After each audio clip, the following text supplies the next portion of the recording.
啲演員埋喺地下，跟住咧就攞啲類似飲筒嘅嘢俾佢透氣，然之後慢慢爬出嚟。係啦，所以都危險嘅呢度，係啊。理論上隔離有醫生嘅，隔離有醫生係咩？即係個醫生都埋喺下面啦。咁你有咩事你嗌停啊，大佬啊，有幾危險啊！導演未嗌咳啊！咁啊，有啲人好專業咁未嗌咳咁彈出嚟，喂，之後死咗，個頭出嚟做乜嘢？一架菲林，一架菲林幾貴啊？你諗下你幾多架菲林啊？你諗下你幾大壓力喺 Nolan 套戲度，你有機會做埋喺地下嘅死極都死唔喪屍，去點知你突然間未嗌，你又突個死人頭出嚟？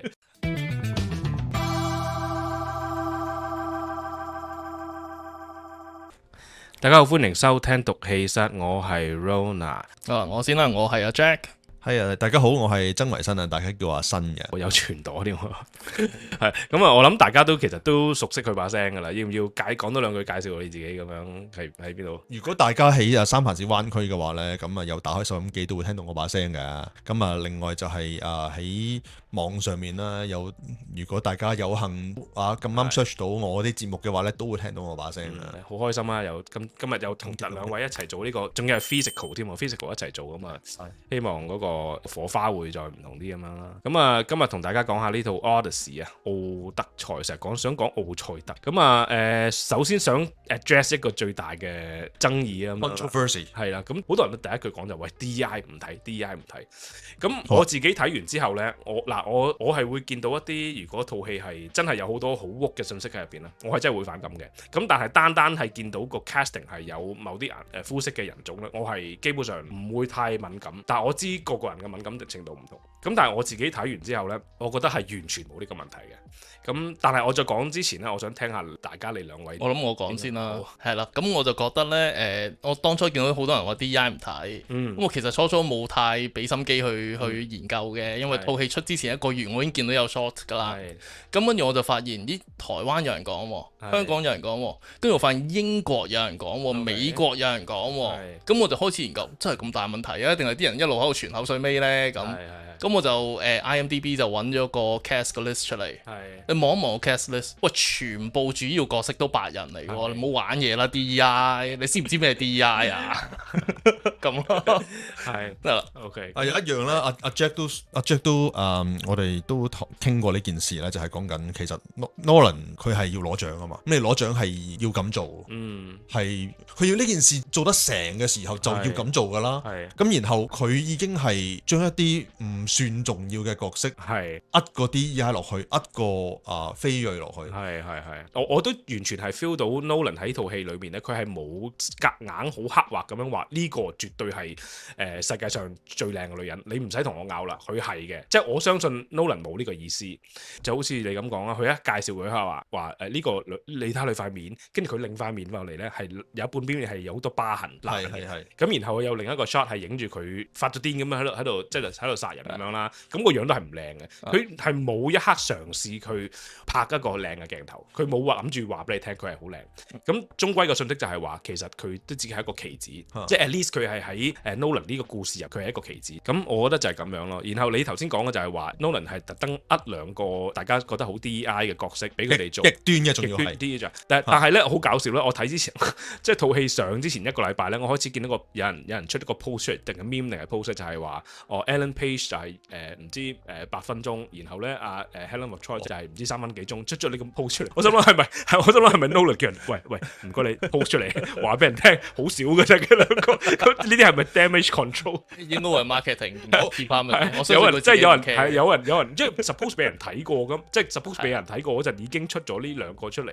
咁我覺得似乎係可能係入邊有啲人想話俾你聽，喂佢2個好少角色㗎咋，即係好少戲份㗎咋，唔使太認真啦咁樣。即係我就有個咁嘅感覺咯。咁但係我哋好快咁講一講Elliot Page 有冇成日我成日叫翻佢做 Ellen Page， 唔好意思啊。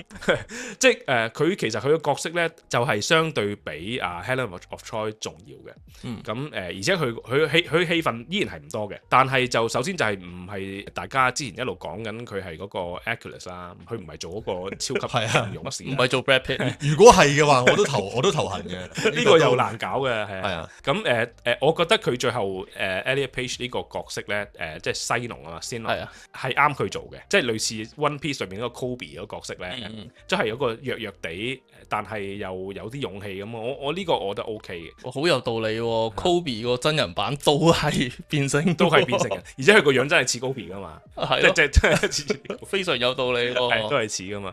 呢個演員啊，Lupita 啦。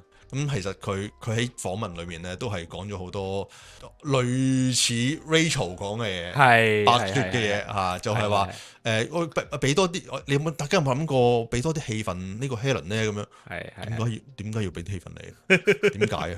係問好嘅成件事係，所以即係點解呢件 DEI？我覺得個嚴上就應該係翻去啲演員。冇錯，你覺得啱。佢的確中間有個情況有少少似有少少想去翻嗰個上次Snow White Snow White 嗰陣嗰個情況啦。咁就其中一個演員就係嗰個即係好忠心守護，即係嗰個盲嗰個演員啦。我唔記得叫咩名，好出名嘅。係咁，佢就曾經喺個 Twitter 度唔知咩講過話，大家唔好睇啦，唔中意就唔好睇啦。個心諗我 Nolan 見到你，即係唔該你講少啲嘢。即係你有時就係呢啲情況令到潑行咗件事。咁都的確，我相信有一班人係真係見到佢出呢個 Twitter 啦。好啊，你唔想我睇，我情版都唔睇，係有呢個情況嘅。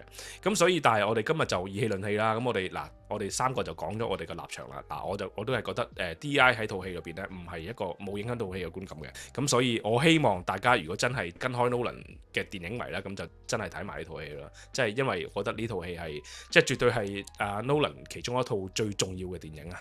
咁我哋一陣間再講多少少好冇？咁我前幾日睇呢套戲嗰陣咧，咁我話即係入到場啦，我就發現哇，好耐冇呢個即係感受呢個入去戲院睇戲嗰種神聖感。即係我哋都成日入戲院睇戲嘅，但係突然間今日有一個好唔同嘅，即係成件事嗰個氛圍都好唔同。我唔知你有冇呢個感覺？因為咧，首先咧，我去到咧，我咪 message 你，我話喂，你坐低咗啦，咁我哋其實好緊張，其實開始我係咪要去咗廁所先咧？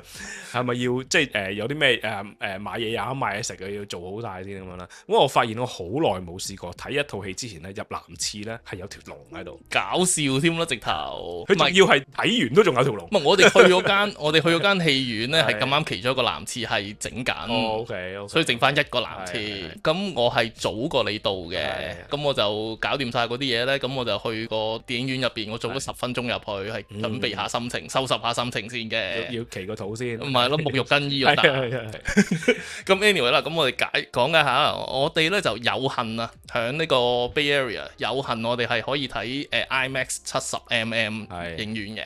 咁70mm咧，其實全亞洲都冇嘅，全世界得41間有，而有25間喺美國，跟住有幾間喺歐洲啊、倫敦。你真係 check 到全亞洲都冇？我望落個 list 係全亞洲都冇嘅，and 係有原因嘅。我即將會講啦，因為我見冇人講廣東話講呢啲嘢，所以科普下。咁樣咧，同埋有一間喺澳洲嘅，喺悉尼。係啦，咁原因咧就係佢70mm點解一定要去睇 IMAX 70mm咧？就係因為佢嗰個畫面個對比啊，佢係1.43:1。咁如果你去睇普通 IMAX 咧，係1.9:1，即係話個畫面長方啲啦。長方啲嘅意思係咧，其實佢上剪下剪咗一橛嘅，大概係啦 crop 咗大概25%。然之後如果你睇普通場，直頭唔係 IMAX 咧，其實係2.39:1，即係話 crop 咗40%。錢你係咁俾噶啦，入去嗰3粒鐘你都係咁俾噶啦。不過咧，你睇得60% off 套戲嘅啫。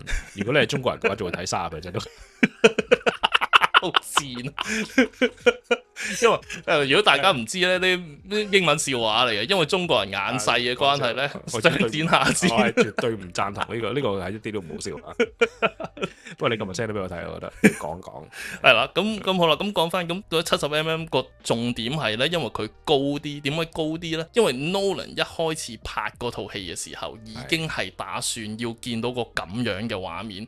所以如果你可以睇到70mm嘅話，嗰個1.43:1嗰個比例咧，就正係佢哋望個 camera 同埋 editing 嘅時候見到個畫面，佢打算你見到個畫面。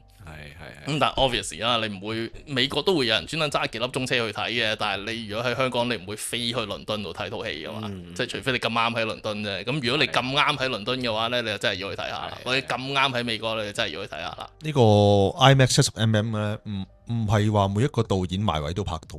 佢本身因為大家對於嗰個鏡頭啊，我哋譬如影相都好啦，揸住部手機影相啦，咁大家都會攞個 shot frame 跟住個比例啊各樣嘢會睇啦。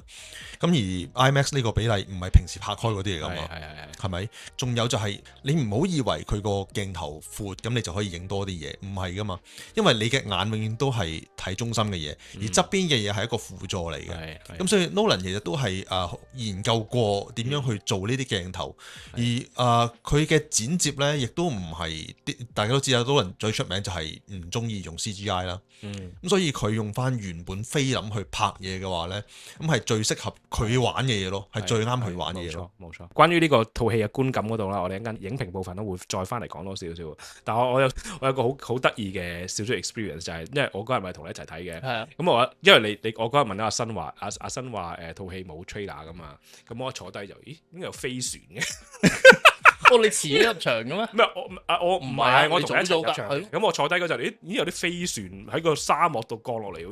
咦？呢啲咪 DI 咯？Nolan 玩到咁犀利，穿越都嗰架就係木馬。你竟然可以有飛船 Odyssey 出嚟，就係飛船，然之後佢咪衝落嚟，咪喺個沙漠咯。嗰個仲唔係木馬？跟住有條嘢出嚟射啲 laser 出嚟，哇！我想拍手之際咧，佢個畫面就端咁，端係啊，就你哋有吹下睇咁好，我想睇都冇睇。係有3分鐘端拍端嘅吹，所以我想睇都冇得睇喎。又好精彩哇！咁所以咧嚟緊呢個沙丘瀚戰啊，沙丘瀚戰咧，我一定會睇翻70mm 嘅。又係佢啦，你睇下今年淨係睇佢睇下柯林夫婦逐個睇係咪？3套佢嚟緊下個禮拜有蜘蛛俠啦咁啊一陣間再講多少少嚇。大家都知道啦 Nolan 嗰個敘事方式咧，即係不嬲好有特色嘅，不嬲將啲嘢即係時空交錯啊咁樣搭嚟搭去。咁呢套電影都係一樣嘅。咁所以咧，我就係想呼籲大家啦，即係睇呢套戲之前咧，最好溫一溫書先，即係望一望成個希臘嗰個故事啊，即係希臘同埋Troy 嗰個故事個 backstory 咧。咁你大概知道嗰個故事之後咧，咁你入場睇就會容易明好多咯。即係千祈唔好你完全唔知個故事係乜嘢，即係對個後面個 backstory 係完全冇認知咧。咁你諗住入場睇故事咧，咁你係會好辛苦嘅。係啊，贊同啊，係。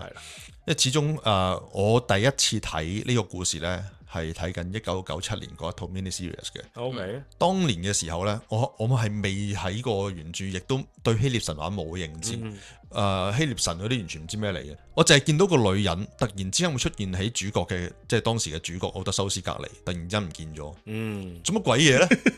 原來大個先知，原來嗰個雅典娜嚟嘅喎。其實我就會諗翻起，喂，如果呢套電影同樣道理就係話，喂，做乜鬼嘢啊？雅典娜出現又消失咁樣啊咁樣，所以唔知道呢件事嗰個背景嘅話咧，咁又係會睇得好辛苦呢個。係。當然啦，我覺得 Nolan 佢講解呢件事，合理化呢件事咧，呢個位做得好靚嘅。係其他人係冇咁做過嘅。係你講得好啱啊！因為即係以往大家睇開 Nolan 嘅作品咧，你就只係即係 Nolan 不嬲都係好中意用一個最真實嘅手法嚟到呈現個故事俾你睇。咁即係喺呢個 Odyssey 入邊，我哋睇到好多啦。咁講咗咁耐咧，我哋即係講下大家即係覺得呢套戲有咩感覺啦。嗱，我自己咧我就覺得10分滿分嘅話咧，我係會俾到8分嘅。即係近8分咁樣啦，即係俾多就俾唔到噶啦。咁佢即係 Nolan 佢最得意嘅地方就係，我覺得每次睇完佢一套電影，每次去睇完任何一套戲咧，你都會好似完成咗一個 journey 咁樣。即係無論係Oppenheimer 又好 Interstellar， 即係你好似哇經歷咗一段女仔。首先因為好長啦，即係可能你咁呢個更加 literally 係一個 journey 啦。你即係佢故事就係咁樣由一個人點樣花咗咁多年時間翻屋企噶嘛。佢好睇嘅地方咧就係佢將成個旅程令到你可以好容易咁 connect 到男主角嗰個心路歷程。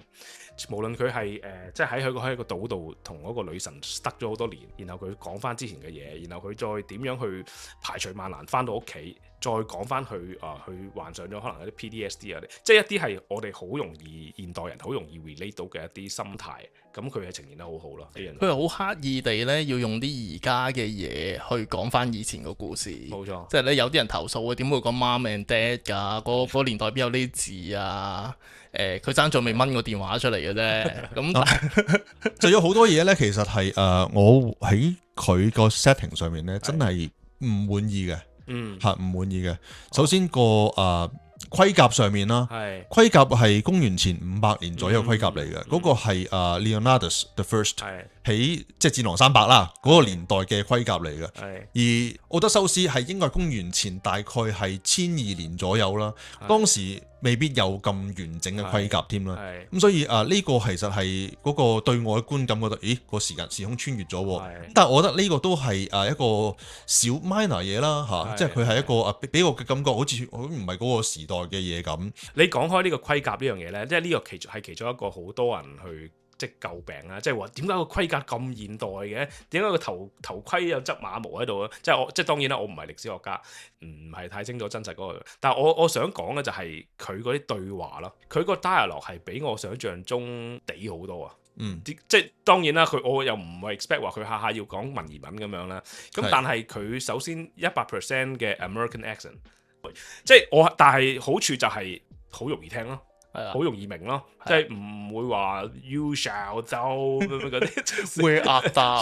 雖然嗰啲都唔係 Greek 嚟嘅，雖然 Greek 都應該唔係咁講嘢。我覺得其實佢而家咧係因為多咗 social media 咧，將啲會有啲嘢咧間料出嚟講，跟住其他人就將佢放大去攞流量咁樣咧。好老實講，而家拍嗰套莎士比亞，而家拍嗰套羅密歐與朱麗葉，你係咪下下都攞啲 Old English 出嚟講啫？講得啱，會噶嘛？唔係啱啱上幾年唔係幾年前啦，幾個月嗰套咆哮山莊，咆哮山莊我冇睇啊！我想講係阿趙婷嗰套 Hamlet，係睇得好辛苦嘅，即係佢係用晒莎士比亞入邊嗰啲對白咁樣咧，係睇得辛苦嘅。如果我有一半嘢都聽唔明嘅話咧，我會好出戲咯。係你講得啱。咁但係咧嚟到呢 Odyssey 呢個位置咧，就係佢啲英文都咁淺白啊，有少少出嚟，所以即係我覺得呢啲係冇得點講啊，即係冇得彈，即係冇得係我呢個係時代啊嘛，時代係咁樣噶嘛。呢個 Odyssey 呢個故事之所以能夠去到傳頌3000年啦，都係佢個故事本身有好強嘅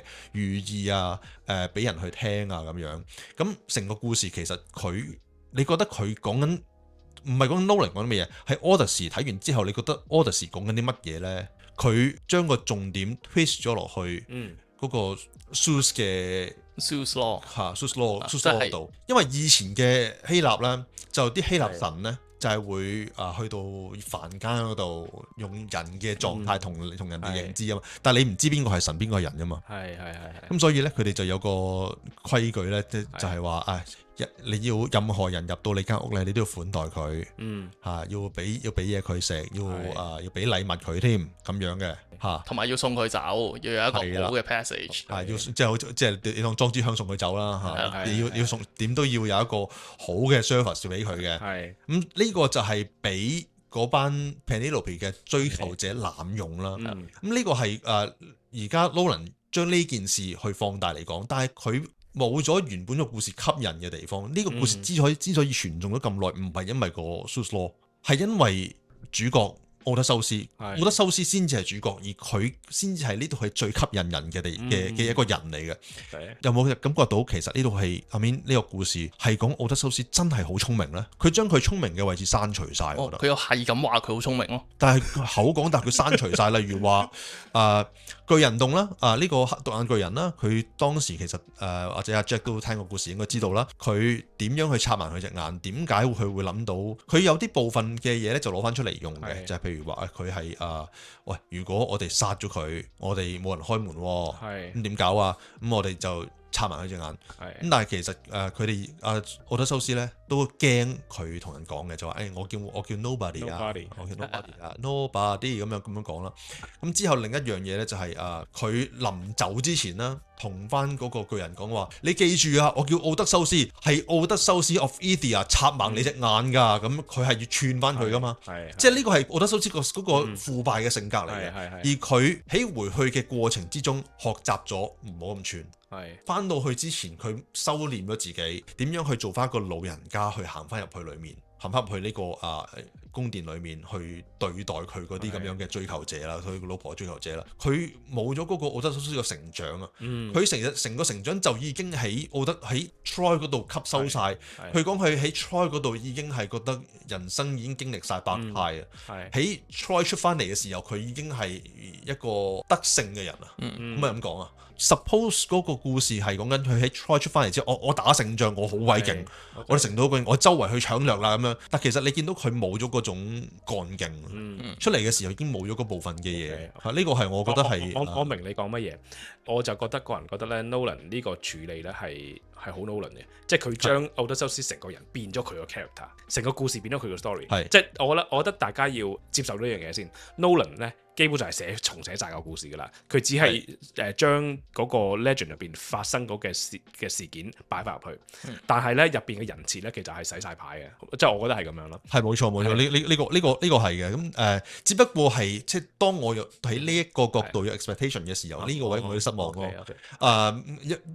有啲位其實我會唔介意，都會叫洗牌嘅。例如話 Penelope suppose 係好錫個仔啊，想點樣去幫個仔學習啊，甚至主張個仔要去斯巴達揾人幫手咁樣咯。調翻轉頭，反而喺呢個位變咗俾阿 Hathaway 去發揮演技，點樣去唔好走，叫佢唔好走啊嗰啲咁樣嘅。套戲入邊就係講佢兩母女都有啲 beef 噶嘛，即係有啲話你僆仔嚟就係做啲乜嘢？即係佢阿媽有啲睇唔順眼個仔，然後個仔咧又有少少反叛，想去自己做自己嘅嘢。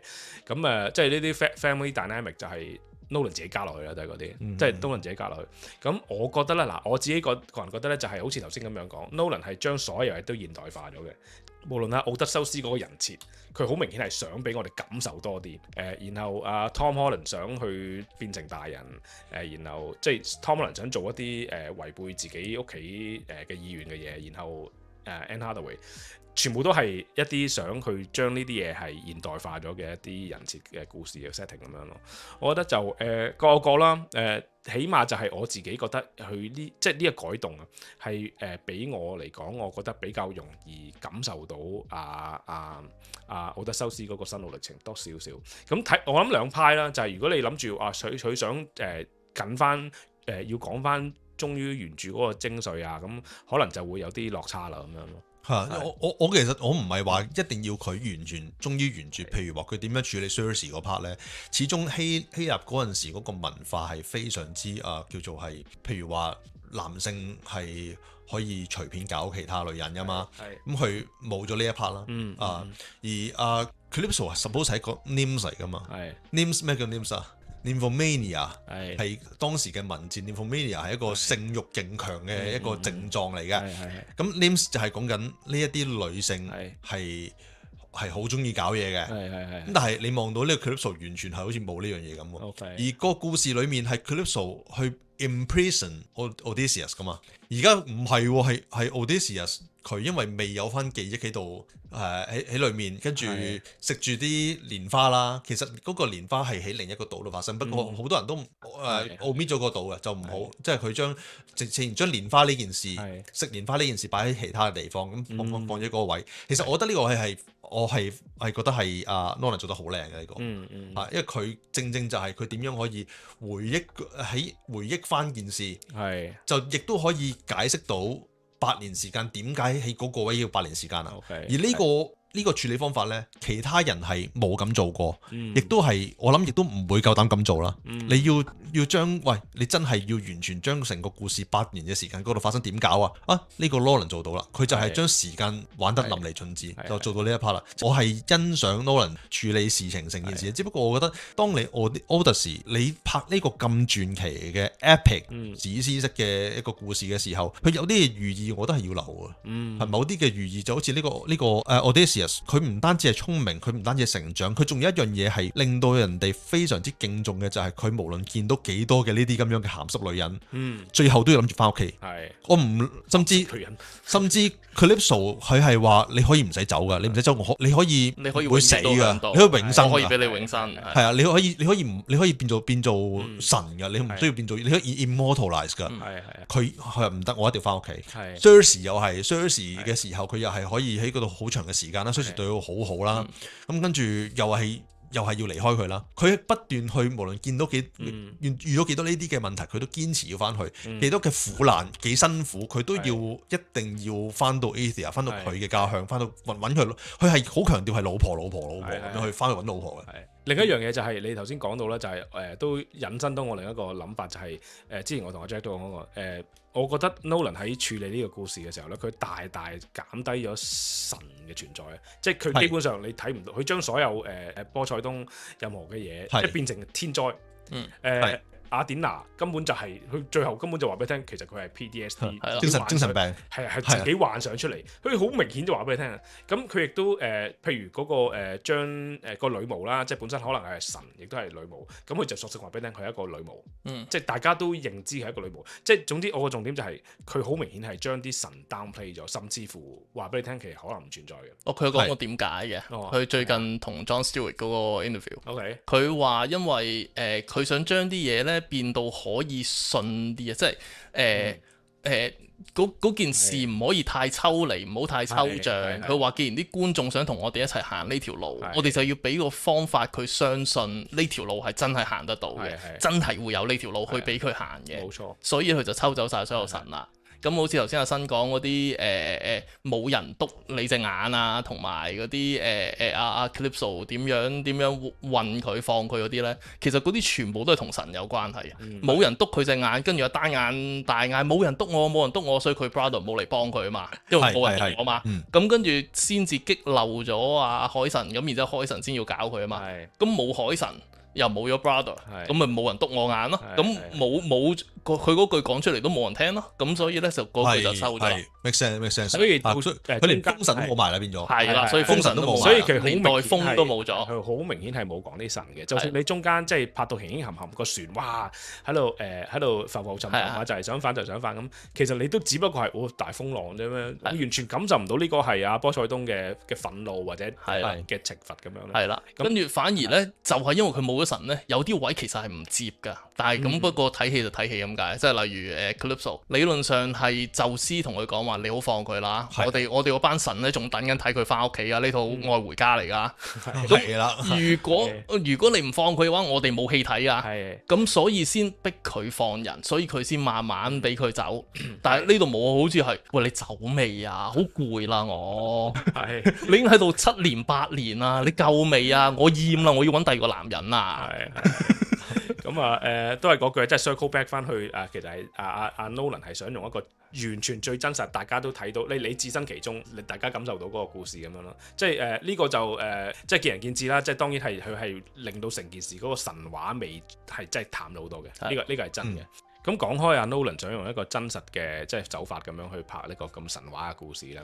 咁我覺得咧有啲位即係我自己睇落咧，成件事嘅觀感係好睇嘅，即係因為我容易代入到個角色啊嘛。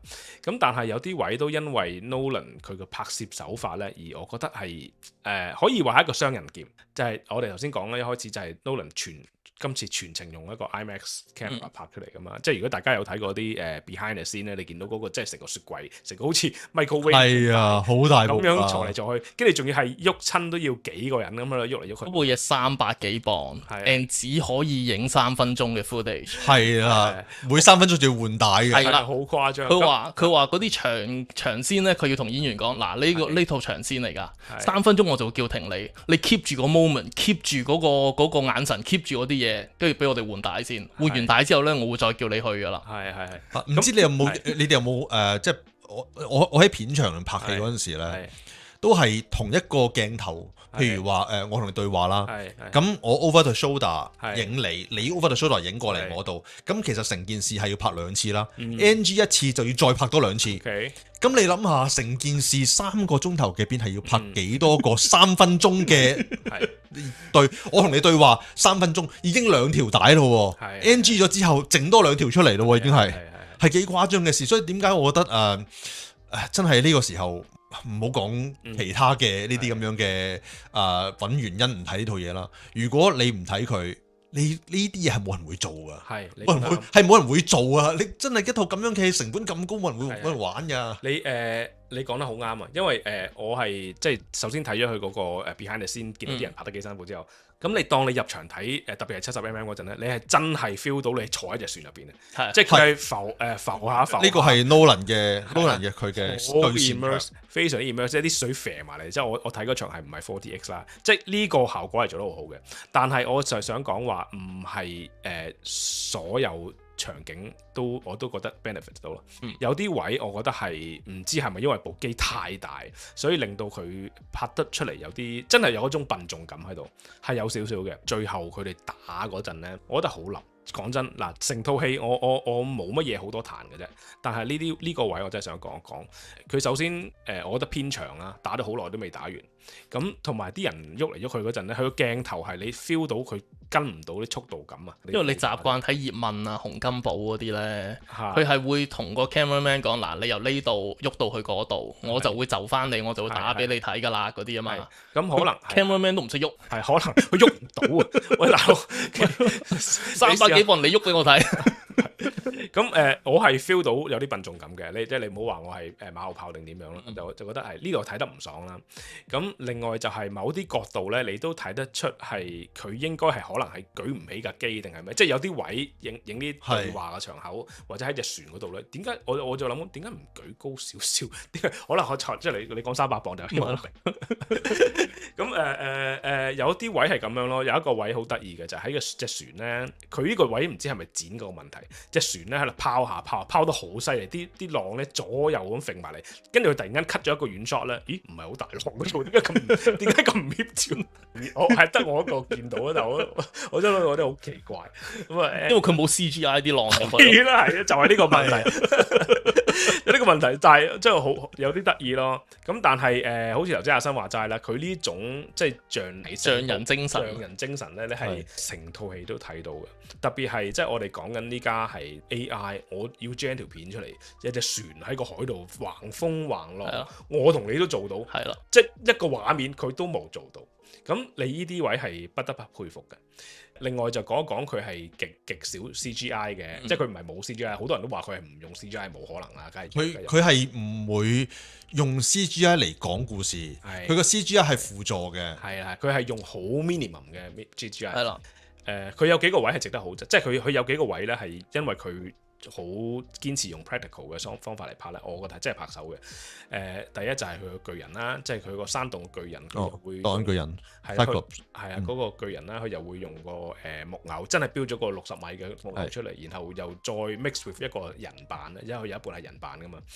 咁佢用呢啲咁樣嘅即係好 practical 嘅手法嚟做呢啲咁嘅效果咧，我覺得係成件事係值得 respect 嘅。咁另外除咗呢個獨眼嗰個巨人之後咧，咁仲有幾個嘅，仲有就係嗰個咩漩渦啦，漩渦嗰個漩渦係真係 CGI 嘅，漩渦係 CGI， 但係咧佢出面嗰個圈咧係揾啲 jet ski 嚟整個圈出嚟嘅。哦，呢樣我唔知。佢係揾咗幾條友坐啲水上電單車，然後喺度 circle 整咗個白色圈出嚟。咁但係中間嗰個就係 CGI 嘅。咁我心諗咁啊，即係佢係有骨氣咯。佢其實佢嗰個 circle 都可以 CGI 出嚟㗎。係啊，佢唔得就有少少都要做。話我初初睇呢個，我初初睇啲人話佢用 jet ski 咧，我心諗哇咩 jet ski 可以快到整個漩渦出嚟？原來唔係整嗰個白色個窿，係整啲白色泡泡啫。咁中間嗰個窿咧，都的確係個 CGI 嚟嘅。咁啊好搞笑啦。咁啊另外仲有另外一個咩八隻頭六個頭六個頭嗰隻怪物咁樣啦。咁啊呢個係冇辦法啦。正就係冇 CGI，所以其實我唔係好知嗰嚿係咩嚟㗎。我淨係知道佢有啲觸手喺度撩下，有對物伸出嚟。我諗 Nolan 係咪要堅持唔用 CGI？唔得，我用對物。我除隻物出嚟，整兩隻眼落去。我攞對物，有冇人湊夠6隻物出嚟就咁樣變成怪物咁樣？咁啊唔係，佢係用 CGI。所以如果佢係有好啲嘅 CGI 咧，好似平日即係例如變形金剛咁樣，哇！你咩都畫到啦，你變形車都畫到，你有咩畫唔到？咁如果佢係咁樣做嘅話咧，其實嗰隻怪獸應該係會好睇啲嘅。佢其實嗰個故事係要講就係佢嗰個應該妹夫啊，佢妹夫就係怪責佢，你一直都知㗎，點解唔話我知啊？你害死咗啲人。其實呢一個故事係我覺得係佢做得好啊！佢係特寫咗呢一個位。其實呢個故事咧係乜嘢咧？係我哋成日問一個問題：有條火車軌，有架火車嚟緊啦，跟住你有兩邊路，一邊咧就綁咗一個人瞓咗地下，另一邊綁咗三個。咁而家架火車咧就撞緊三個嗰邊，你拉唔拉嗰個 lever 去撥架火車行去一個人嗰邊咧？咁撥咗去嘅話，如果你唔撥嘅話咧，咁三個人死噶啦喎。但係撥咗落去嘅話咧，嗰一個人係你殺嘅喎。咁佢就揀咗做殺6個人，佢就冇揀到去全人死咯。咁而呢個心情咧，佢自己自責嘅。咁同時間咧，佢將佢嗰個心情又要特寫啦。另外就係船嘅人又對佢不信任啦。呢個位我覺得係我係欣賞佢做呢個做得靚。佢有好多呢啲細位咧，都係寫得好好嘅。而且你係當刻咧，你係好贊同Matt Damon，你係好贊同奧德修斯嗰個做法，因為真係咁一係就全部死，一係就死幾個，咁係咪啊？所以咁樣你先會喺度嘅啫嘛。咁但係到後面咧，呢種咁樣嘅罪惡感咧，就全部係即係 catch up 入去。其實佢沿路嚟，因為佢自己個決定都死咗好多佢啲隊友。咁所以就即係之後佢全部係即係reflect 翻晒俾你睇。佢其實話佢雖然佢翻到屋企啦，但係佢 at what cost 死晒佢啲 friend。喺套戲入邊其實係少啲佢累死佢啲人嘅，喺本書入邊應該係再多啲佢累死佢啲人嘅。咁但係咧，我翻嚟想講翻另外一個咧，我覺得好震撼嘅睇嘅時候，就係早少少嘅位，就係嗰個Cersei 啊女巫嗰度啊。我從來我都係幻想咧，佢食咗啲嘢咯，咁然之後佢咪變佢做豬咯，即係拿住支魔術棒咁樣嗶哩吧哩嘣咁變佢做豬咯。我冇諗佢捽佢做啫，捽佢出嚟靚嘅，因為其實佢個故事係摸一摸就變豬噶啦嘛。係咯，只要食咗之後，佢係有毒定咩啦？摸一摸就變豬噶啦嘛。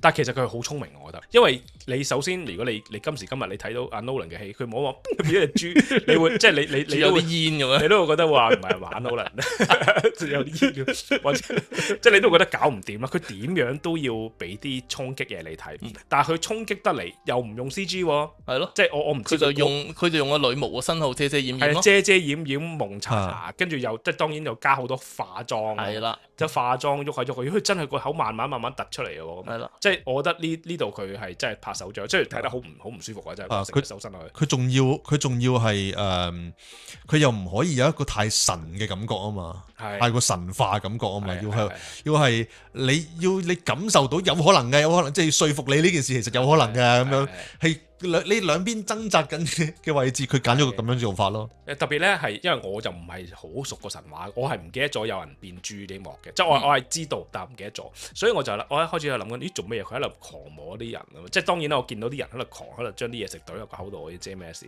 咁但係佢開始喺度摸嗰啲男人，我就諗緊咩事咧？跟住心諗係變豬喎，跟住我就有個 expectation， 佢就開始點樣變佢，跟住開始見到佢將佢個鼻掹長，將個下巴掹長啊！呢啲位就好衝擊。另外我就想講下即係佢嗰個side 嗰 part 咧，咪話即係隻船經過美人魚啊，有啲美人魚定係唔知半人半雀咁樣。Siren 唔算係美人魚嚟嘅，真係佢係。但係 anyway，我想講就係即係其實佢嗰幕咧係做得幾好嘅，即係佢將啲即係嗰啲蠟啊封住隻耳仔啊，然後Matt Damon 即係阿奧德修斯要綁喺條柱度，即係成件事係即係佢俾你聽埋嗰隻歌喎，即係佢嗰隻歌咧係真係聽得幾唔舒服，佢係真係做到嗰個好即係聽落去唔知點解有一種好唔舒服，有一種好但係又好似好柔和嗰種感覺出嚟啦。咁但係我想講就係佢係完全冇 zoom 到埋去嗰個鏡頭影嗰幾隻嘢，即係你就係大家會睇到好遠咁樣見到有幾隻嗰啲人半唔知點樣嘅。佢唔會 zoom 埋去嘅。係啦，佢唔會 zoom 埋去。唔到。佢都就算佢可以。佢都唔會俾 close up 你睇嘅，因為佢要你喺船上嘅感受啊嘛，即係你都睇唔清楚嗰隻嘢。佢唔單止，佢想你中埋去睇添，佢想你有個感覺，喂，我想去睇啊，我想去睇啊，佢係俾到我呢個感覺嘅，我想跳船。係你想離開你個座位，企喺前面，企喺個 screen 入面咁望，靚唔靚嘅咧？都係睇唔到嘅。咁你咁講又合理喎，因為我睇嗰陣咧，我覺得喂，點解咁 hea 嘅，咁遠咁影埋佢有幾粒人喺度，咁樣又唔知佢哋做緊乜嘢，喐下喐下咁樣。咁當然咁我諗好似你咁講啊，因為佢係想你好似嗰啲船員咁樣喺個船度嗰個視角，你都睇唔到啊嘛，你冇跳船梗係睇唔到啦。咁阿 Nolan 就係做緊呢樣嘢啦。咁我覺得都得意嘅嘛。咁呢個位啦，Matt Damon 即係俾人綁咗喺碌柱度咧，佢嗰個即係煎熬嗰個樣都係做得超級好咁樣啦。即係佢係會令到你幻想究竟佢係。即係呢個歌對佢有啲咩影響？跳咗掣啊！佢係靈魂出竅咁樣嘅地步啊嘛，做到。係啊，即係又笑又喊咁樣噶嘛，類似係好似係係啦。咁啊，中間有個亞洲人就好唔爭氣咁，哇正啊咁樣，就都唔知點解就衝咗落啲宅男上身。哇！我歪符啊！K-pop 啊正啊嘛，我以為係 K-pop 嗰啲女團係喎，衝落去啊嘛。我咩可樂同草嗰啲啊？咁啊係啦，正啊喺度。咁跟住落去呢，就係去到呢個冥界啦，係嘛？即係去冥界，我睇到嘅就係佢哋好似去咗冰島度拍嘅，即係其實佢都係一個幾分鐘嘅場景咁啊！你成班人去冰島拍咁就勁啦。咁啊我唔知你睇唔睇到，即係有啲人呢，係咪話即係佢哋走咗去佢哋個 crew 啲人就圍埋咗一齊，然後做咗個儀式，即係斬咗啲羊定點樣啦？係跟住周邊呢，就有啲類似係鬼魂咁嘅嘢喺個地下度，即係慢慢即係浮少少類似喪屍咁嘅問題啊！喪屍咁樣。咁佢其實佢都犀利嘅喎，佢係唔知我睇過啲演員埋喺地下，跟住咧就攞啲類似飲筒嘅嘢俾佢透氣，然之後慢慢爬出嚟。係啦，所以都危險嘅呢度。係啊，理論上隔離有醫生嘅。隔離有醫生係咩？即係個醫生都埋喺下面啦。咁你有咩事你嗌停啊，大佬啊，有幾危險啊！導演未嗌咳啊！咁啊有啲人好專業咁未嗌咳咁彈出嚟，喂，轉頭死咗，個頭出嚟做乜嘢？一架菲林，一架菲林幾貴啊？你諗下你幾多架菲林啊？你諗下你幾大壓力喺 Nolan 套戲度，你有機會做埋喺地嘅喪屍，點知你突然間未嗌，你又突個死人頭出嚟？咁我寧願做喪屍啦。真係變咗喪屍。係啦，咁跟住咧，講開冥界咧，其實有樣嘢有少少衝擊我，即係點講咧？又唔衝擊，又誇少少。其實我需要讚一讚阿 Elliot Page。OK。我覺得成套戲最大 highlight 睇完之後會令到我諗翻嘅角色，正正就係佢個角色。竟然，因為你諗下，其實佢係幾慘，佢係。一開始我見嗰度食飯盒，跟住喺度等人衝埋嚟隻馬度咁搞笑嘅咁樣，咁跟住原來佢係衝埋去就話俾你聽，係啊，呢個係我哋送俾雅典娜嘅禮物嚟㗎，係預咗佢會死嘅。即係我初初係會諗，點解離遠咧就肥佢嘅咧？你即係一大棚人得一個士兵，你唔係諗住仲係個咁細粒嘅士兵，你唔係諗住佢會殺得到你班人啊？點解要離遠肥戰咧？我初初係唔明。佢本身一開始已經有交代咗少少，話佢細個嗰陣咧，即係好想特登俾人抽中咁樣㗎嘛。係啊，即係佢係有一個已經有一個想上戰場嘅心㗎嘛。我幻想中咧就係因為佢係從來都細粒嘅，從來都柔弱嘅，所以咧佢就係即係佢阿信咁嘅格局啦，係咪？咁所以咧就喺條村我會俾人蝦嘅，咁啊全部都勇士嚟㗎嘛，你呢個手無搏雞之力，我唔蝦你蝦邊個？所以其實可能咧佢係一直都等緊一個機會，就係等緊呢個機會咧就要衝出嚟咁樣，咁終於有得打仗啦。咁有得打仗，我幾大都要上戰場，我要話俾人聽我係勁嘅。係啦，咁其實我腦補咗啲心路歷程啦，係咪？但係即係就係因為呢啲嘢令到我會諗佢，咁跟住咁好啦，咁佢上到戰場。咁最後大佬同你講，喂，我有樣嘢要做，我哋咧全部都走噶啦，你咧就係最後一個留喺度，同人講我哋送隻馬，咁你可能都會死噶啦，不過都係咁啦。咁佢信咗個大佬，好啦，我為咗你，我為咗成件事，我會犧牲我嘅。不過你翻到屋企咧，講好聽啲，我故事啊，加鹽加醋咧，我冇問題嘅。係，好啦，係咪？咁跟住咧，咁佢就死啦，係咪？死咗之後去到冥界，佢話。點解你唔講個真相俾我聽？點解你要我死嘅時候都係講緊大話？咁佢話因為咁我怕呢，我講咗俾你聽嘅話呢，你會穿橋啊嘛。即係其實你咁信任個大佬，連條命都俾佢，大佬係完全冇信任過你嘅。因為你係最孱弱嗰個士兵啊嘛，我唔揾你死，揾邊個死啊？唔通揾我個妹夫去死啊？佢係我 second in command 嚟嘅，咪咯。所以點解要揾個5尺1寸嘅人？就係因為佢最孱嘅。你幻想到我個士兵，我要揾一個死，梗係揾嗰個去死啦。都 make sense 嘅。咁嗰件事係哇，我為咗你死，我將我最寶貴嘢俾咗你，但係你當我臭死喎。OK， 你賺夠佢啦，我諗啲人都你賺夠，你就所以我覺得佢實在做得好，所以係我翻到屋企我都係諗呢一個角色。翻到屋企你就即刻將阿 Elliot Page 整成嚟個 wallpaper 係嘛？你咪話喎，呢排咧係咁講 Elliot Page 成日見到佢個死人樣咧。以前咧我從來一講開呢一個人咧，我淨係諗到 Juno 嘅啫。我就諗到後生女大肚嘅啫，大肚跟住無啦啦同我講話佢變咗男人咧，跟住見到張相，我覺得咁怪。但係而家咧望得多咧，因為日日都見到有人掟佢張相出嚟咧，我望慣咗，我都冇乜嘢喎。即係俾支矛行住佢個樣咯，俾支矛行住佢嗰個頭嗰樣。係其實佢喺一個故事入邊咧，有另一個同佢個 counterpart 咧，就係阿安提洛斯咧，就係 Robert Pattinson 嗰個角色咧。因為一開始係講佢兩個想爭同一支籤咁樣，即係類似咁樣啦。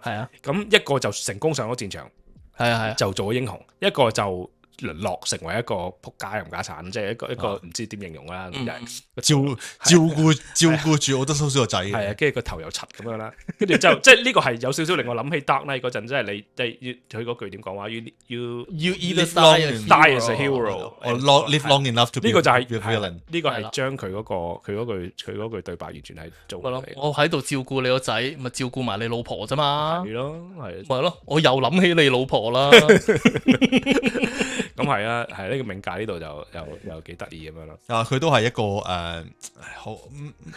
佢成套戲好多位要撇離神話嘅角度啦。你呢啲位就真係撇離唔到，你就係要好神化咁樣。除非你講發夢咯，發夢就撇離到啦。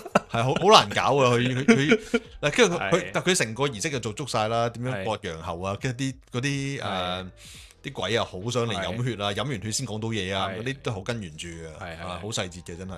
咁點解啲鬼收尾要衝埋嚟嘅？佢係咪話嬲佢哋咩啊？佢因為原著冇咁樣衝埋嚟噶嘛。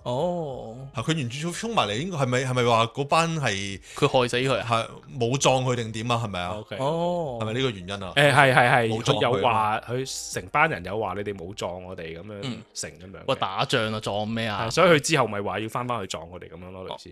但係講下咧，我又諗下咧，諗翻其實有樣嘢好震撼我，就係嗰隻馬。一開始嗰隻馬，喂，你從來睇木馬屠城啊，都係四腳爬，跟住四隻腳係四個碌嚟嘅，俾人拉入去咁樣噶嘛。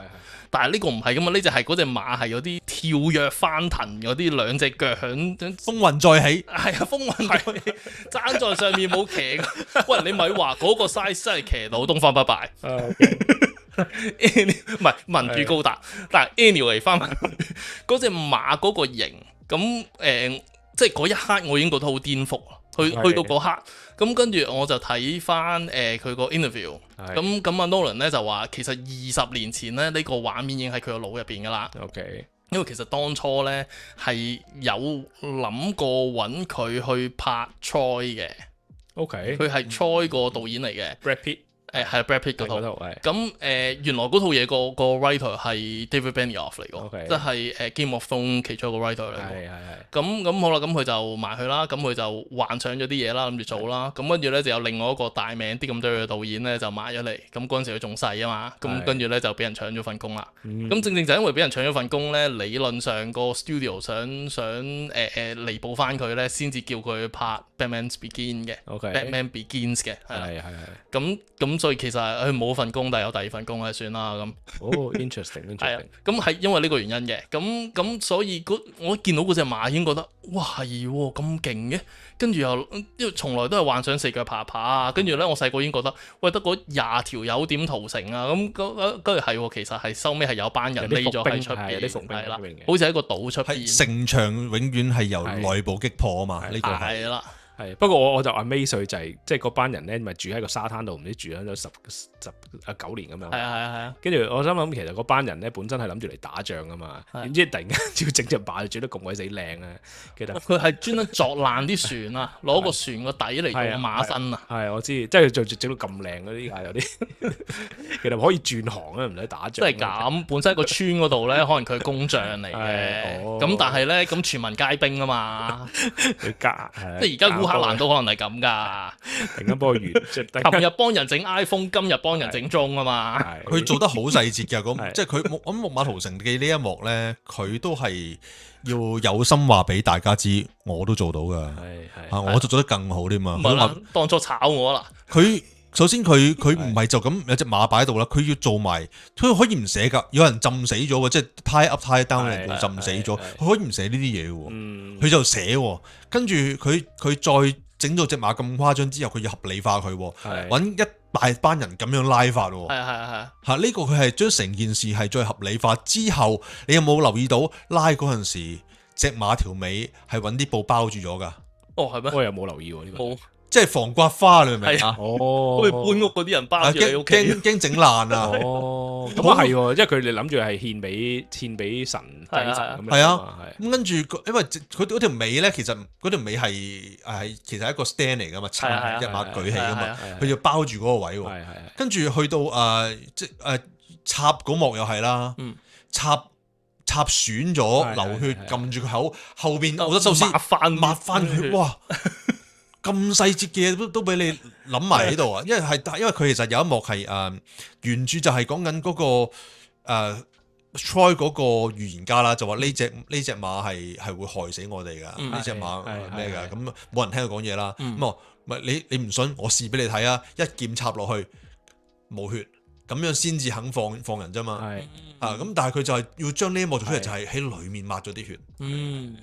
你講開真實咧，佢我唔知你有冇留意到咧，嗰啲士兵咧，即係佢入邊希臘嗰啲士兵咧，喺個馬出嚟嗰一刻咧，我唔知你有冇留意到咧，佢哋係腳避嘅，佢哋落到個船嗰度係腳避，係好真實。我初初諗緊，你喺隻船，你喺嗰隻馬入邊運咗咁 Q 耐，咁辛苦，你出嚟你唔死喺入邊都已經神奇啦。你搭飛機都腳避啊，大佬。唔係你仲要一落嚟即刻屠城，有冇可能啊？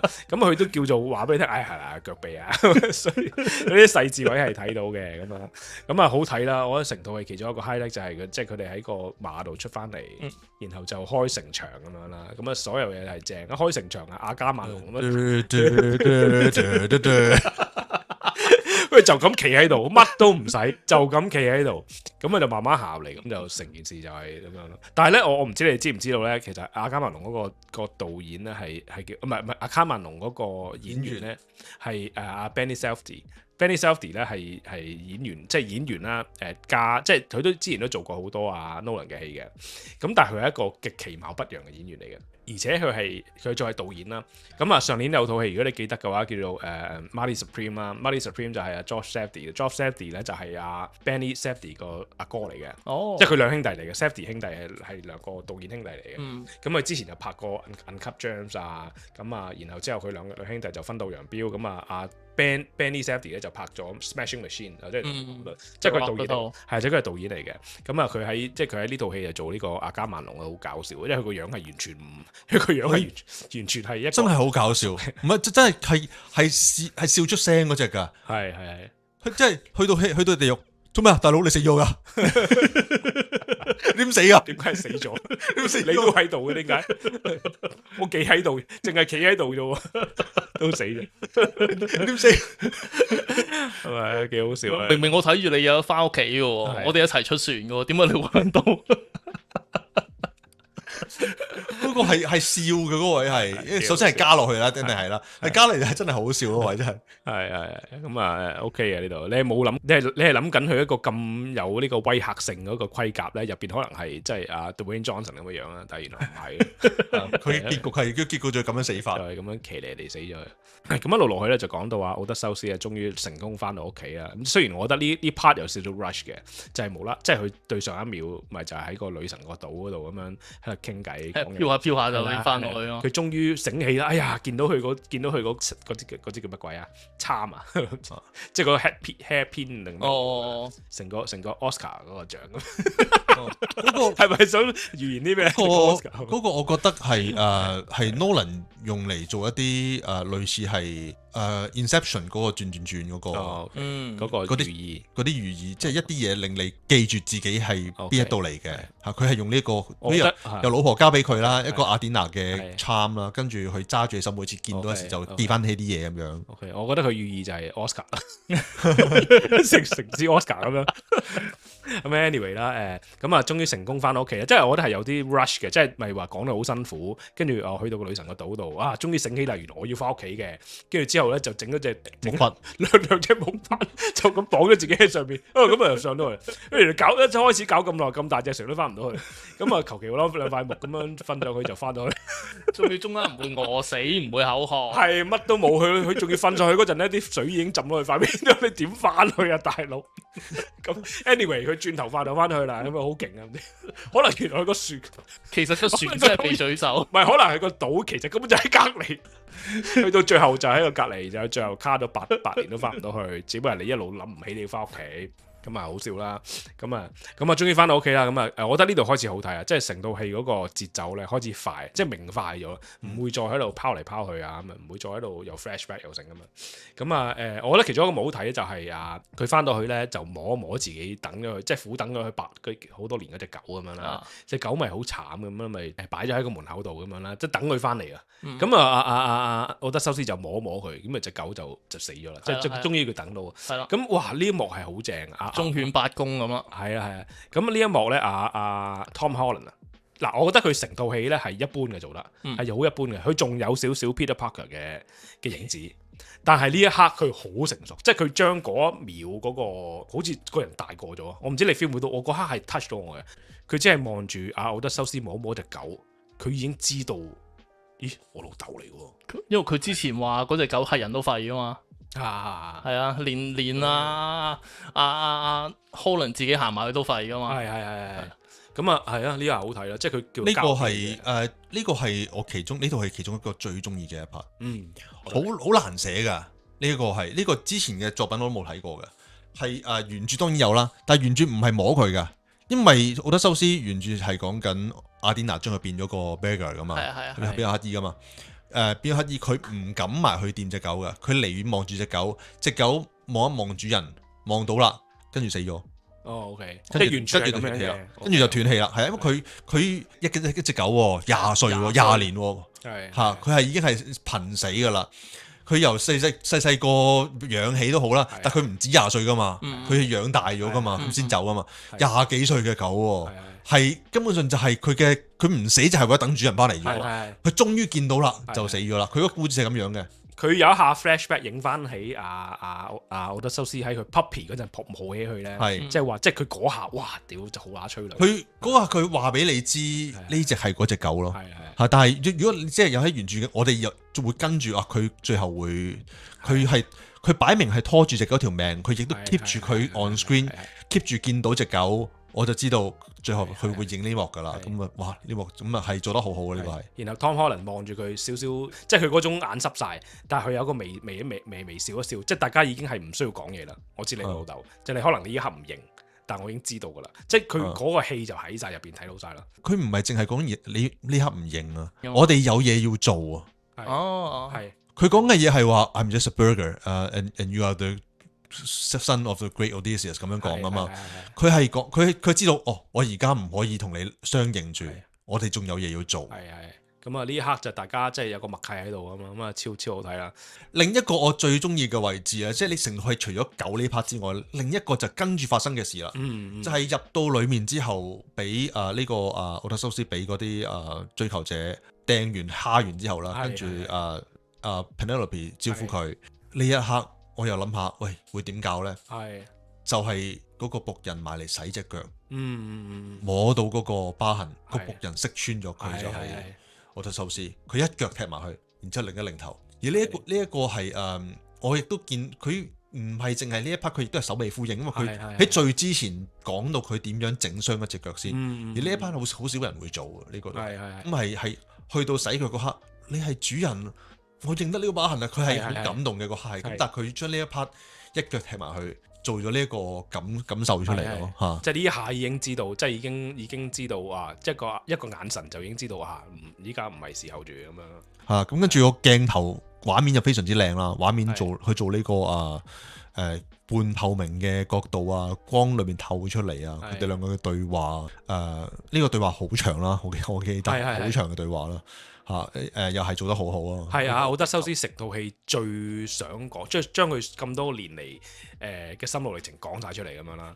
然後佢有一個幾值得提一提嘅畫面，就係佢竟然呢個時候安排翻阿 Zendaya 即係阿典娜坐喺佢隔離，咁啊同佢做一個隔空嘅即係摸捉手嗰個。咁呢個幾得意啊！我覺得，因為嗱呢度咧，我就覺得好明顯係 Nolan 想轉少少風向，就話呢個所謂嘅阿典娜一路喺佢個 journey 入邊一路喺出現啦。咁其實呢個阿典娜都真係冇乜做過啲咩噶嘛，只係行企講嗰可能係有講過一兩句對白，但係其實係冇真正幫過佢啲乜嘢噶嘛。咁我覺得呢個位就係 Nolan 想轉一轉個方向，就話其實呢個阿典娜係佢一開始喺屠城嗰陣精神分裂出嚟，咁又再一次俾大家睇到Nolan 係想 downplay 咗呢個神話神嘅個角色咁樣。係冇留意到嘅，其實即係呢阿 Zendaya 啦，佢當時係做緊呢個雅典娜嗰個宮殿嘅一個princess 啦，一個叫做係女僕人啦，因為佢女宮殿就要做翻女嘅類似修女咁樣嘅嘢啦，都唔係巫師嘅，但係唔知點樣稱呼嗰啲當時嗰個係即係嗰個僧侶啦嚇咁樣啦。呢一幕咧，亦都係我覺得，即係我睇完奧德修斯呢一個獨白之後咧，真係令到我諗起，哇！呢套嘢好 Oppenheimer， 即係兩套戲係呼應得好緊要。所以點解我同你睇，我睇完套戲之後，我第一件事同你講話，好多時真係好似成陣味好似奧本海默。咁呢度更加 control 呢樣嘢啦。咁就內疚感啦，即係講嗰樣講嗰個命題啊。咁繼續落去就係奧德修斯同佢呢個位咧。都冇同Penelope 去相應嘅喎，即係可能係 Penelope 就覺得哇，佢要 put an end to this， 咁佢就同咁多個求婚者講話，我哋咁樣啦，我唔知佢set 呢個 rules 出嚟，佢係咪想證實呢個人係咪奧德修斯？即係佢話嗱，你哋咁多人，邊個可以拉得喐呢條弓，我就嫁俾佢。咁因為喺佢心目中裏面，佢只有奧德修斯可以拉得到呢條弓啊嘛。咁我哋 assume 都係一定係全世界得佢一個啦，唔會突然間有個 random 人，哎呀，我都得喎，咁你要嫁俾佢，我心裏面成日都咁諗，咁啊揦嘢啦。咁就係得佢一個可以拉到啦。咁我諗Penelope 呢個時候 set 一個咁嘅 rule 出嚟，佢就根本就想你出嚟啦，你認，即係你可以咁樣去順便趕走晒啲求婚者，亦都可以confirm 呢個人係咪佢老公。咁但係我想話，即係頭先我講過啦，就係佢打鬥呢度咧有少少 anti-climatic 嘅，即係我覺得我諗緊就係一開始你已經係哇全世界都好驚你，哇呢個奧德修斯翻嚟咯，我哋全部人都有難喎。咁原來唔係嘅，原來你差咗幾個人都差唔多圍死咗佢咁樣。咁仲要係Tom Holland 喺上，即係佢個仔喺上面要幫佢掉啲武器落嚟咧，佢先至可以即係懟一冧晒啲人咁樣。咁倒翻轉頭，因為有人出茅招啫，喺上面掟嘢落嚟啫。佢呢個係我哋成日叫呢個做呢個佢黑澤明嘅結尾啊嘛。係要夾硬要將個場分出嚟，總係要有一個單挑戰嘅，就係專登揾另一個場俾 Tom Holland 同另一個人單挑。係咁，但係我都係覺得呢幕可以唔使啊！你夾硬要打到奧德修斯瀕死，跟住抱咗喺 Penelope 嘅懷裏面就話我之後話我未死㗎咁樣，嗰個係好奇怪嘅。即係如果你呢個位可以跟原著嘅，三集之後屠殺冇問題㗎，我覺得 OK 㗎。你唔需要又要搞咁多嘢，你都講到啦，嗰部機虛唔喐嘅。好立啦，我係啊，咁卡咁立嘅，咁點解唔索性做翻原著嘅入到去武器冇晒噶啦，得奧德修斯一把弓啫，逐個射咯。我覺得少少 struggle 係 OK 嘅，即係你又唔可以講到佢係即係因為佢都係嗰句係要真實啊嘛，佢真實唔可以話你即係雖然好大隻啦，見到 Matt Damon 手瓜粗撚到即係 The Rock 咁樣啦，咁但係你都係要咁多人圍咧，佢都係 struggle 少少咯。但係我覺得佢係 drag 啦，我覺得佢呢個位 drag 得耐。咁同埋你安排阿 Tom Holland 喺上面打，然後掉啲武器落嚟咧，我就覺得花巧少少啦。咁我覺得最花巧係阿 Robert Pattinson 喺隔離，喂有弓箭，喂你去執，喂有盾啊，你去執。點解佢會唔係第一個衝埋去執盾嘅？因為佢怕死噶嘛，理論上。喂有長矛，喂你去執。係，但係我其中即係佢係做得好好嘅。阿 Robert Pattinson 係做得超級好嘅，即係佢到最後做到晒嗰個其實令人黑人憎嘅感覺。係黑人憎，但係一個懦夫。咁即係當然大家其實佢都有少少 backstory 啊嘛，即係其實佢當初都係好想跟人上戰場，但係因為你唔用我，所以佢一路 kind of 係懷恨在心咁樣啦。咁都 feel 到佢嗰個心路歷程嘅。Robert Pattinson 做得好好啦。咁但係佢到最後，我唔知你有冇留意到一點咧，就係佢到最後咧，奧德修斯咪撳咗安提洛斯，即係 Robert Pattinson 個角色喺度，就準備要懟冧佢噶啦。咁樣其實佢個鏡頭咧全程 outflow 嘅，即係佢大部分 outflow 晒。其實好，我覺得我嗰下有少少，咦？點解你會 OK 嘅？即係你 outflow 少少唔緊要，但係你 outflow 得好耐。我所知就係應該係就係佢已經 set 咗個鏡頭喺度，咁你演員已經定好咗位，但係 somehow 喐下咧，可能 Robert Pattinson 喐咗少少，咁佢 flow 唔到，咁但係成套戲已經去緊，咁所以呢個位我覺得有少少怪咯，都係咁樣啦。我覺得呢個就係可能係嗰個即係嗰個鏡頭嘅問題，係咯，係啊，鏡頭嘅問題。咁anyway 啦，咁吉死咗之後啦，好啦，跟住就佢成身中晒箭咁樣，背脊插住晒咁樣埋去攬住老婆，其實唔係攬住老婆，係俾老婆攬住。佢係瀕死嘅狀態，佢係佢已經講到自己就嚟死噶啦，真係大家直情係嗰個感覺係。好似覺得係哇你要死啦咁樣，咁你知道我哋睇戲咧，或者係我哋或者係有時要寫一啲故事嘅時候啦，我哋都會係之前帶嗰啲嘢出嚟，後面就會收咗佢嘅。咁譬如話我哋會話啱啱講喺呢個故事裡面嘅之前講到有雅典娜嘅，最後佢係精神病嘅。我哋講到有一腳整傷咗嘅，個女傭幫佢抹嘅，最後用揾翻個女傭幫佢抹，講翻收翻晒翻嚟。咁你條伏線開咗，咁你咁樣打法，打到咁辛苦，我真係諗住佢死㗎，好冇？嗱，我唔係話一定忠於原著，唔忠冇問題㗎，你死咪死都冇嘢㗎。你死嘅時候瞓咗喺度啊，佢瞓咗喺度話我哋起到嘅Ithaca 嘅皇位結束啊，咩管治結束嗰啲，我哋死㗎啦嘛。你最後一次喺呢度見到我，最後一次喺呢度見到我係類似咁樣啦。我因為都唔係太記得佢細節啦，佢淨係見到我啦。好啦，跟住話仲唔死？唔係我哋 Exile 喎，所以你最後一次喺呢度見到我，因為你下次見到我喺個海度。其實 Exile 我 OK 㗎，但係即係你話如果你話好似原作咁樣，佢喺嗰個contest 嗰個 room 嗰度掹起把弓就射死晒啲人啦，唔打得咁辛苦嘅，都俾翻少少戰鬥畫面啦，即係始終人哋中意啲刺激嘅，同埋都 ending 啦嘛，屠殺都爽啊嘛，呢班我哋都我哋都第一身試過睇佢點樣去叫做喺人哋屋企任食任住啦，係咪先？咁我哋都防火啊嘛，我哋睇你虐殺我哋都爽啦。咁你俾多少少嘅可能係譬如話 Tom 可能自己有配劍嘅，一齊劈咁樣兩個喺度劈來劈去都爽啦。但係你唔係，你選擇咗去打得好辛苦，又唔知點解個天花板可以咁易俾人鑿穿，上面可以抌武器落嚟，跟住由本來嘅虐殺變咗做理得白工，人哋有劍有矛有成。件事好打機啦，即係無啦啦有個人個 support character 喺上面抌啲嘢嚟，係啊，即係抌支火箭炮落嚟，真係打大佬咯，係抌個蘋果落嚟俾你食，加翻 HP 咁樣，有冇抄啲嘢食俾落嚟掉，食隻雞髀補翻晒啲血咁樣。咁你諗住你咁樣，你嗰個如果你虐殺完之後，你俾人 exile，OK 個故事好靚。你如果你係打得好辛苦，打到最後喺老婆懷抱之中死去，好靚。但係你又要差唔多死去，又要扮死，講多兩句令到觀眾有個誤導，以為你死，跟住之後你唔死係 exile，咁就好奇怪啦。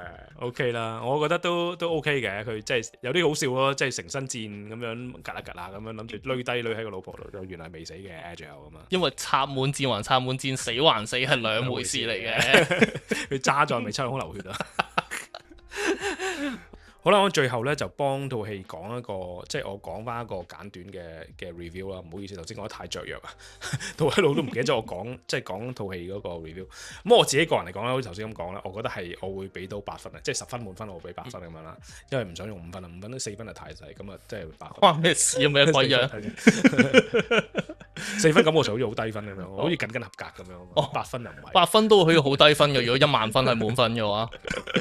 咁啊我頭先講過啦，就我覺得係近10年最好嘅作品。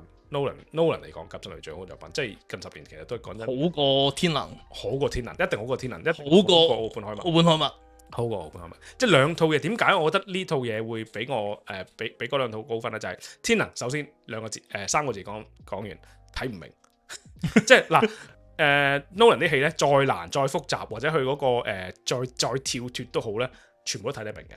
你要燒腦少少。但係天能我唔知佢想講乜啊。咁我冇再花時間去睇第二次，有啲人睇幾次，咁我冇咯，我唔覺得十分之好睇嗰度。咁奧本海默好睇嘅，但係文戲略嫌有少少 take out 咗我少少。咁呢一套咧，我自己個人嚟講，我覺得佢係做到嗰個，即係以一個咁史詩式嘅 background 嚟講咧，佢可以令到我有一個人，即係同個角色裏面有一個個人嘅 connection。呢樣係唔容易嘅。咁當然Matt Damon 就做得超好啦，呢個唔使講啦，套戲都係翻屋企翻到熟晒啦，我諗佢。咁成個故事、成個講古仔方法咧係非常之 Nolan 嘅，即係唔需要即係我一開始咧，我有諗緊，哇！你 Odyssey 拍神話喎，因為 Nolan 一個咁着重要真實感嘅導演點樣拍出嚟咧？咁到出嚟嘅效果，我覺得又 OK 喎，又得意喎。咁3個鐘冇乜悶場啦，咁特別睇呢個70mm 就更加係爽爆啊！因為你好 immersive 啊，啲聲啊啲，雖然中間啲聲咧係好大聲，有少少即係我覺得唔知你哋知唔知咧 ？Nolan 啲戲咧係有少少成日有一個感覺就係好唔 balance 個聲，即係大聲嗰度好大聲，但係啲對白咧唔知點解聽唔到喎。咁套戲都係咁噶啦。唔係套戲都係咁嘅。Nolan 係特別係咁樣嘅。Nolan 係特別係咁嘅，因為 Nolan 咧係主張永遠唔會之後配音嘅。咁有好多戲係會之後配翻音，即係你當然你唔會知道話甩晒嘴唔甩嘴咁樣啦。係 Nolan 係唔會嘅，現場收音嗰陣收到嘅就係嗰陣收到，即係總之佢係 Nolan 係好強調 immersive。因為以前 IMAX 太嘈，嗰部機太嘈，所以根本嗰條友講嘢都講唔清楚，聽唔清楚。Nolan 啲戲係有呢個問題。佢今次可以有方法令到 IMAX 部機冇咁嘈，所以現場收音就做得好啲啦。係啦。咁觀感上面嚟講咧，我覺得即係佢今次拍嘅方法咧，係個人風格重咗好多，比起佢以前嗰啲方法。但係咧，你有啲位你都覺得好似好 rough 嘅，即係譬如哇咁樣個演員講嘢嗰陣咧，一邊個太陽光射到塊面爆炸，一邊係黑嘅喎，咁樣呢啲戲係好少喺其他，即係呢啲畫面係比較少喺其他電影。我相信係因為其他導演會用電腦執走佢，或者會用打燈啦，會用多少少打燈啦。佢調色佢都係用菲林嚟調色，所以有局限，有啲嘢做，有啲嘢做唔到。係啦，所以會出現一啲畫面係啲光啊或者顏色咧係有少少跳嘅。咁因為佢實在太着重呢個真實感啦，即係佢見到個畫面係點就點樣。係啦，咁即係但係最後嗰句都係，如果你係 Nolan 粉夠啦，你一定要睇，因為佢寫啲新嘢。而我作為一個佢即係睇咗佢差唔多十幾套戲嘅人嚟講，我覺得呢套戲咧係絕對係meet 到佢嘅 standard，meet 到佢嘅 standard。咁但係如果你係真係 DI， 即係因為 DI 嗰個問題咧係敏感得好緊要，你就係唔想見到某啲膚色嘅人種嘅話，咁冇辦法係咪？我唔能夠逼你去睇。但係如果你係因為咁而唔入場睇嘅話咧，我覺得你就未必係一個真係愛電影嘅人。咁呢個係個 verdict 啦。咁俾我咧，我諗咗好耐咧，我想唔係80% 㗎，但係咧我最後都係決定俾80% 佢，即係我都係俾4分out of 5分佢。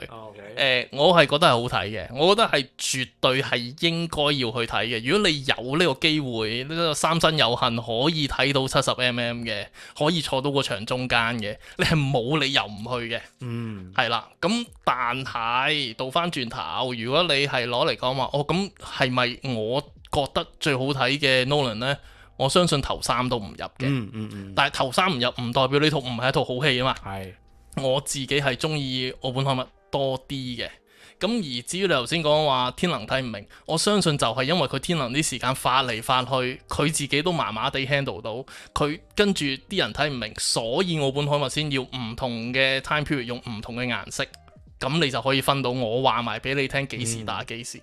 你幻想如果天能係但係佢又冇得話相反嘅時候用唔同色啊，因為個故事係要發嚟發去啊。係啦，咁其實係佢自己都 handle 唔到，我相信。所以其實我都麻麻地。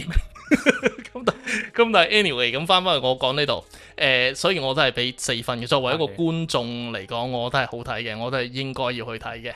但係唔會係我覺得最好睇嘅 Nolan。我相信頭3都唔係，可能頭5都唔知。我呢一秒答你唔到。OK。我就一定係最好睇嘅 Nolan 啊！我就一定最好睇嘅 Nolan，最好睇唔係之一添啊！ OK，有啲估你唔到喎，因為我哋3個 out of 3個嚟講，你好似最挑到戲挑得最多嘅喎。但原來你係覺得佢我能夠挑到之後，我係好留意佢每一個細節。OK，我坐喺嗰個現場嘅時候，嗰種感受，坐喺嘅真係覺得自己坐喺船度，明明唔係 4DK 嘅，明明張凳係唔喐嘅，我 feel 到喐緊喎。係。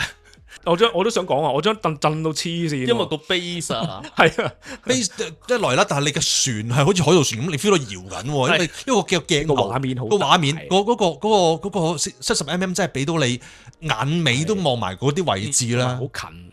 眼尾都望埋嘅位置，一個6層高嘅一個電影院，然之後你係全部都坐得好近嘅，咁樣嘅睇法咧。咁我覺得一來係個電影院有加成啦，二來就係喂，你呢啲嘢真係冇人會咁做，我都重複一次。我哋嗰邊啦，我哋 Sacramento 睇噶啦，始終係成個北加州最北邊就呢度噶啦，啲 Reno 啊、Redding 啊、Oregon 都落嚟睇噶。咁啊係啊，好你仲難買飛啊？我做新聞啦，咁我寫嘅時候都有好多係外邊即係好多人專登旅行1日旅行 weekend 就落嚟搶飛睇嘅，咁啊甚至放棄唔睇世界盃度睇啊嗰啲啊，更加癲啦嚇！我見到人哋話 Texas 有個戲院咧，直頭擺個美國地圖喺度咧，叫啲人點你喺邊度飛嚟呢度睇啊！咁啊，即係我哋加州7個場，我哋係最北嗰個場就吸晒嗰啲人，就根本上係一票難求啊！真係一票難求。咁我覺得呢個係非常非常之難得嘅機會啦。我唔係每一套戲都會主張人哋入戲院睇，咁但係呢一啲電影啦，包括上次嗰套Obsession 又係啦，呢一套又係啦，就係你唔喺戲院睇咧，你係浪費咗套戲。好啦，今日嘅影評時間就到嚟呢度啦。咁啊，如果你仲聽緊我哋嘅節目咧，真係超級多謝你啦。